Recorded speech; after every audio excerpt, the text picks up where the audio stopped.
Hello guys, നമ്മൾ ഇന്ന് നിൽക്കുന്നത് ദുബായിലല്ല, നമ്മുടെ സ്വന്തം ട്രിവാൻഡ്രത്താണ് ഗായ്സ്.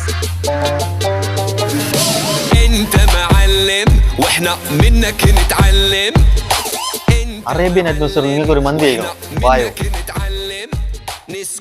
ഗായ്സ്, അറേബ്യൻ രുചികളുടെ പുത്തൻ കലവറ ഇനി നമ്മുടെ ട്രിവാൻഡ്രം. ഈ അറേബ്യൻ കലവറ നിങ്ങൾക്കായി തുറന്നു വരുന്നത് ഈ വരുന്ന 20-ാം തീയതി ബുധനാഴ്ച രാവിലെ 11 മണിക്കാണ്. ഉദ്ഘാടനം ചെയ്യുന്നത് നമ്മുടെ ബഹുമാനപ്പെട്ട വിദ്യാഭ്യാസ മന്ത്രി ശ്രീ വി ശിവൻകുട്ടിയാണ്. എന്റെ ഫോളോവേഴ്സിനായി ഇതാ അറേബ്യൻ സ്റ്റൈലിൽ ഒരു മന്തി കഴിക്കാൻ ഒരു സുവർണ അവസരം. ഇതിനായി ട്രിവിയൻ ട്രീറ്റ് എന്ന് പറഞ്ഞ എന്റെ അക്കൗണ്ട് ഫോളോ ചെയ്യുക. നിങ്ങളുടെ മന്തി ലവേഴ്സായ 3 ഫ്രണ്ട്സിനെ എന്റെ കമന്റ് ബോക്സിൽ മെൻഷൻ ചെയ്യുക. മന്തി ലവറിനെ തിരഞ്ഞെടുക്കുന്നത് ഈ വരുന്ന 19 രാത്രി 8 മണിക്ക് കമന്റ് പിക്കർ വഴി ലൈവിലായിരിക്കും. അപ്പോൾ 20-ാം തീയതി മറക്കണ്ട, അറേബ്യൻ വിഭവങ്ങൾ എക്സ്പ്ലോർ ചെയ്യാൻ വേണ്ടി ഖലീഫയിലോട്ട് പോകുന്നുള്ളൂ. അപ്പോൾ ലൊക്കേഷൻ വരുന്നത് ട്രിവാൻഡ്രം അട്ടക്കുളങ്ങരയിലാണ്. അടുത്ത വീഡിയോ കാണുന്നവരെ ട്രിവിയൻ ട്രീറ്റ് തുടർന്നു കൊണ്ടേയിരിക്കും.